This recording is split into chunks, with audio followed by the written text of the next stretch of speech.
বলে গেছেন মোর দয়ার নবীজি করো নারীর সম্মান রে। বলে গেছেন মোর দয়ার নবীজি করো নারীর সম্মান রে। নারী জগতের জান রে, নারী আধা ইমান রে।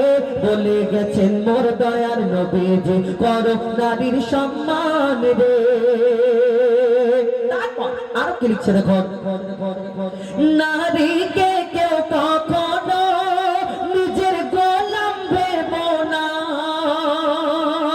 বিয়ে করেছে বলে ভাবছো আমার গোলাম হয়ে গেছে, অত সহজ নয়। কিয়ামতের ময়দানে সবকে উঠতে হবে, এই চিন্তা ভাবনা করে আমাদের চলতে হবে। কবি ছন্দের মাধ্যমে আরো কি লিখছে দেখো, নারীকে কেউ কখনো নিজের গোলাম ভেবো না। নারী ছাড়া এই দুনিয়ায় কেউ আসতে পারে না। নারী ছাড়া এই দুনিয়ায় কেউ আসতে পারে না। নারী যদি হয় মূর্খ পিছিয়ে যাবে সমাজ। পুরুষের উন্নতিতে থাকে গো নারীদের হাত। পুরুষের উন্নতিতে থাকে গো নারীদের হাত। বলে রাব্বানা সুখ পাবে না, বলে রাব্বানা সুখ পাবে না করলে নারীর অপমান রে। নারী জগতের জান রে, নারী আধা ইমান রে। বলে গেছেন মোর দয়ার নবীজি করো নারীর সম্মান রে। আমাদের এই ঘরেতে বিশেষ করে এখন বর্তমান যুগে ডিজিটাল যুগ, ডিজিটাল সবকিছু হচ্ছে, কিন্তু সংসারে অশান্তি বেড়ে যাচ্ছে। এলাকায় যদি 100টা ঘর হয় দেখবেন 50% ভিতরে ভিতরে এবং কিছু পার্সেন্ট আবার ওপেন। এই দুনিয়াতে কি হয়, সংসারে অশান্তি। বিশেষ করে বলে এই বিয়ের পরে বউটা হলো কালমুখো, কিন্তু এই দুনিয়াতে এই কথা আমরা যে শুনি, আমরা চিন্তা করি আমার ঘরের মেয়ে যদি কষ্ট পায়, শ্বশুর বাড়ি আমার মনটা কাঁদে, ছটফট করে, বাপের মন কাঁদে, ভাইয়ের মন কাঁদে, মায়ের মনটা কাঁদে। কিন্তু একটা কথা চিন্তা করে যে আমি যার মেয়েকে কষ্ট দিচ্ছি তারও বাপ ভাই তাদেরও মন আছে, তাদেরও মনটা কাঁদে। এই কথা কি আমরা কোনোদিন ভাবি না? কবি ছন্দের মাধ্যমে সেই সম্পর্কে আরো কি লিখছে দেখুন, আমার ঘরের মেয়ে যদি শ্বশুর বাড়ি কষ্ট পায়, মা বাপের মনটা কাঁদে আর বুকটা ফেটে যায়। মা বাপের মনটা কাঁদে আর বুকটা ফেটে যায়। আর পরের মেয়েকে আমরা দি জ্বালা যন্ত্রণা, নিজের অন্যায় চেপে রেখে বলি বৌমা ভালো না।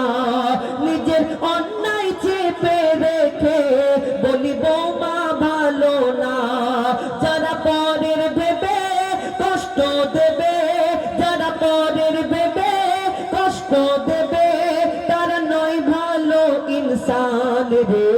নারী জগতের জান রে, নারী আধা ইমান রে। বলে গেছেন মোর দয়ার নবীজি করো নারীর সম্মান রে। শেষ কথা, এই নারী তোমরা মনে করছো আল্লাহ আমাকে এত সম্মান এত ইজ্জত দিয়েছে। তোমরা এই জানো কি আমার নবী হুজুর পাক সাল্লাল্লাহু আলাইহি সাল্লাম যখন মিরাজে গেলেন তখন নারীদের বেশি জাহান্নামায় জ্বলতে দেখেছেন। আমরা হাদিসের মধ্যে শুনেছি, মাওলানা সাহেবদের মুখ থেকে শুনেছি।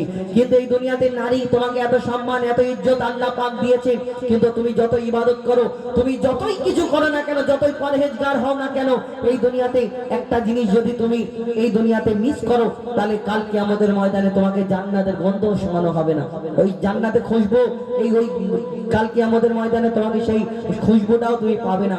কাল কিয়ামতের ময়দানে জাহান্নামে তোমাকে নিক্ষেপ করা হবে। কি করলে? শেষ কথায় কবি ছন্দের মাধ্যমে আরো কি লিখছে দেখুন, মা বোনেদের কাছে আমরা করি আবেদন, তোমার পিতা আর স্বামী পাবে সম্মান ভালো হলে তোমার চাল চলন।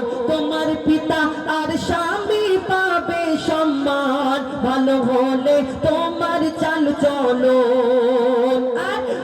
এই দুনিয়াতে সেই সম্পর্কে আরো কি লিখছে দেখুন, যতই থাক না তোমার আমল, যতই হও না পরহেজগার, মইদুল ইসলাম বলে যায় তোর সব কিছু বেকার। আর মঈদুল ইসলাম বলে যায় তোর সব কিছু বেকার। কেন?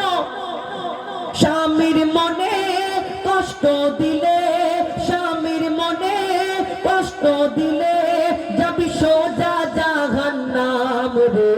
নারী জগতের জান রে, নারী আধা ঈমান রে। বলে গেছেন মোর দয়ার নবীজি করো নারীর সম্মান রে। বলে গেছেন মোর দয়ার নবীজি করো নারীর সম্মান রে। বলে গেছেন মোর দয়ার নবীজি করো নারীর সম্মান রে।